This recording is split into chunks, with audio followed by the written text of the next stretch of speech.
Hello friends, আসসালামু আলাইকুম। আজকে যে টপিকটি নিয়ে কথা বলবো সেটি হচ্ছে জন্ডিস। জন্ডিস বর্তমান বিশ্বে অনেকেরই দেখা যাচ্ছে। জন্ডিস সাধারণত যকৃতের লিভার কাজের সমস্যার কারণে হতে পারে। যকৃতের কাজ হচ্ছে রক্ত থেকে বিলিরুবিন নামক একটি পদার্থকে পরিশোধন করা। যকৃতের কাজের সমস্যা হলে এই বিলিরুবিন জমা হতে থাকে এবং তা রক্তের সঙ্গে মিশে গিয়ে ত্বক এবং চোখের সাদা অংশকে হলদে করে দেয়। জন্ডিসের অনেক কারণ রয়েছে। হেপাটাইটিস, যকৃতের প্রদাহ যা ভাইরাসের সংক্রমণ, অ্যালকোহল বা ওষুধের প্রভাবে হতে পারে। যকৃতের সিরোসিস, দীর্ঘমেয়াদী যকৃতের ক্ষতি যার ফলে যকৃৎ সঠিকভাবে কাজ করতে পারে না। পিত্তনালীতে পাথর হলে পিত্তনালীর মাধ্যমে পিত্ত বের হতে পারে না, যার ফলে বিলিরুবিন জমে যায়, জন্ডিসের সৃষ্টি হতে পারে।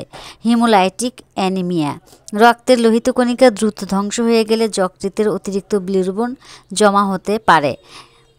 ক্যান্সার, যকৃতে বা পিত্তথলিতে ক্যান্সার হলে বিলিরুবিন প্রদাহ ব্যবহৃত হতে পারে। জন্ডিস হলে যকৃতের উপরে চাপ কমাতে এবং সুস্থ হতে সাহায্য করার জন্য কিছু খাদ্য তালিকায় কিছু পরিবর্তন করা প্রয়োজন। কিছু খাবার এড়িয়ে চলা। অ্যালকোহল জাতীয় খাবার যকৃতের জন্য অত্যন্ত ক্ষতিকর। চর্বি জাতীয় খাবার যেমন ভাজা খাবার, ফাস্টফুড, মাখন, পনির এবং ক্রিম। চর্বি জাতীয় খাবার হজম করতে অতিরিক্ত কাজ করতে হয়, যা জন্ডিস আক্রান্ত ব্যক্তির জন্য ক্ষতিকারক। চিনি এবং মিষ্টি জাতীয় খাবার, উচ্চ মাত্রার চিনি এবং মিষ্টি জাতীয় খাবার যেমন ক্যান্ডি, কেক, পেস্ট্রি এবং মিষ্টি পনির, এগুলো যকৃতের চর্বি জমাতে পারে এবং যকৃতের উপর অতিরিক্ত চাপ সৃষ্টি হতে পারে। লাল মাংস যেমন গরু বা ভেড়ার মাংস, কারণ এগুলো প্রোটিন এবং চর্বি হজম করা যকৃতের জন্য কঠিন হতে পারে। অতিরিক্ত লবণ, উচ্চ লবণযুক্ত খাবার যেমন চিপস, আচার এবং সস, অতিরিক্ত লবণ যকৃতের ফোলাভাব বাড়াতে পারে। বেশি মশলাযুক্ত খাবার যকৃতের জন্য খারাপ হতে পারে এবং হজমের সমস্যার কারণ হতে পারে।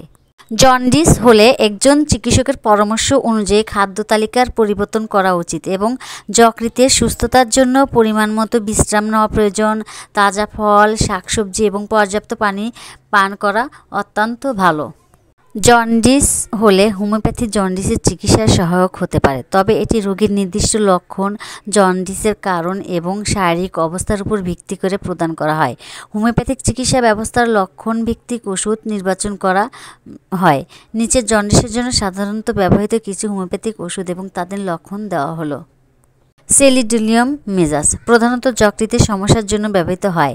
লক্ষণ: ডান পাঁজরের নিচে ব্যথা, হলুদ চোখ এবং ত্বক, বমি ভাব এবং পিত্তথলির অসুবিধা। নির্দেশনা: যকৃতের প্রধান এবং পিত্তনালীর সমস্যার কার্যকর।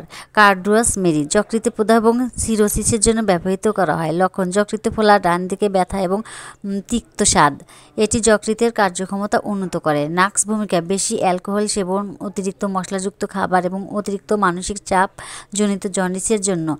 লবণ, বমি ভাব, পেট ফাঁপা এবং হজমজনিত সমস্যা। আজকে পর্যন্ত। আল্লাহ।